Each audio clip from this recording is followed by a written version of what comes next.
নমস্কার, যতনা কলঙ্কা। আশা করি তোমরা ভালো আছো। ত্রিপুরা জিকে পার্ট 3 মধ্যে আমি ত্রিপুরা নদী সম্পর্কে বিস্তারিত আলোচনা করেছি। পার্ট 4 এর মধ্যে ত্রিপুরা নদী সম্পর্কে আলোচনা করব। বাকি যে নদীগুলি বাকি ছিল এই নদীগুলি সম্পর্কে আজকে আলোচনা করব। যারা তোমরা পার্ট 3 ভিডিওটি দেখোনি অবশ্যই দেখে তারপর পার্ট 4 ভিডিওটি দেখবে, না হলে তোমরা বুঝতে পারবে না। চলো আজকে Tripura GK part 4 Tripura river শুরু করি। প্রথমেই যে নদীটি সম্পর্কে আলোচনা করব সেটি হলো ধলাই। ধলাই নদীর দৈর্ঘ্য 117 কিলোমিটার। এটি একটি উত্তর বাহিনী নদী। এটি ত্রিপুরার 18 পাহাড় থেকে উৎপন্ন হয়েছে। এই নদীর তীরবর্তী শহরগুলি হল কমলপুর এবং খোয়াই। এখন তোমাদের যদি ধলাই নদী থেকে কোনো প্রশ্ন আসে যে ধলাই নদীর দৈর্ঘ্য কত, ধলাই নদীটি উত্তর বাহিনী, পশ্চিম বাহিনী নাকি দক্ষিণ বাহিনী, তোমরা অনায়াসেই আনসার করতে পারবে যে ধলাই নদীটি একটি উত্তর বাহিনী নদী। নেক্সট যে নদীটি সম্পর্কে আমরা আলোচনা করব তার নাম হলো লুঙ্গাই নদী। লুঙ্গাই নদী একটি গুরুত্বপূর্ণ আন্তঃসীমান্ত নদী যা ত্রিপুরা রাজ্যের জম্পুই থেকে উৎপন্ন হয়ে আসামের করিমগঞ্জ জেলায় প্রবেশ করে। লুঙ্গাই নদীর দৈর্ঘ্য হল 98 কিলোমিটার। লুঙ্গাই নদীর তীরবর্তী শহরগুলি হল ধর্মনগর। লুঙ্গাই নদীর মধ্যে সবচেয়ে কম জল ফ্লো করে। নেক্সট নদীটি হল জুরি নদী।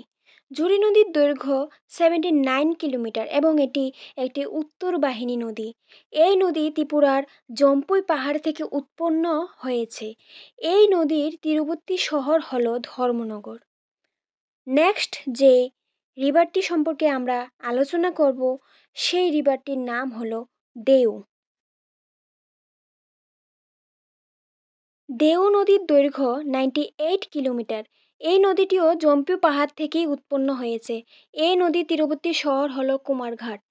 পূর্বে আমরা যে নদীগুলি সম্পর্কে আলোচনা করেছিলাম এই সবগুলি নদীই ছিল উত্তর বাহিনী নদী। এখন আমরা যে নদী সম্পর্কে আলোচনা করব সেটি হলো একটি দক্ষিণ বাহিনী নদী। প্রথমে যে দক্ষিণ বাহিনী নদীটি সম্পর্কে আমরা আলোচনা করব সেটি হলো ফেনী। ফেনী নদীটি একটি আন্তঃসীমান্ত নদী যা বাংলাদেশ এবং ভারতের ত্রিপুরা রাজ্যের মধ্য দিয়ে বয়ে গেছে।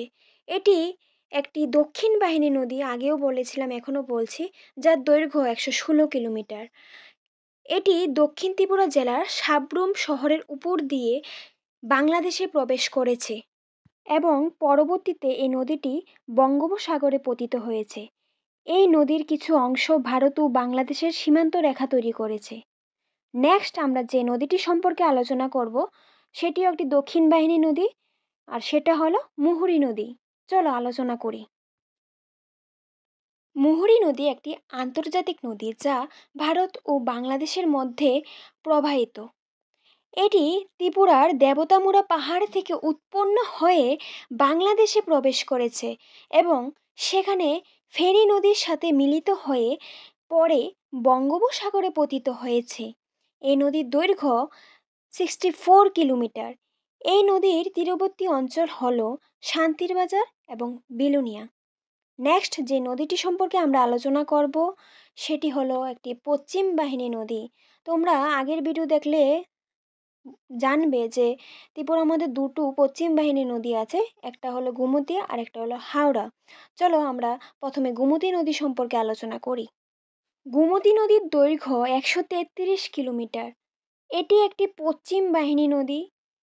এটি তীর্থমুখ নামক স্থান থেকে উৎপন্ন হয়ে বাংলাদেশে প্রবেশ করেছে।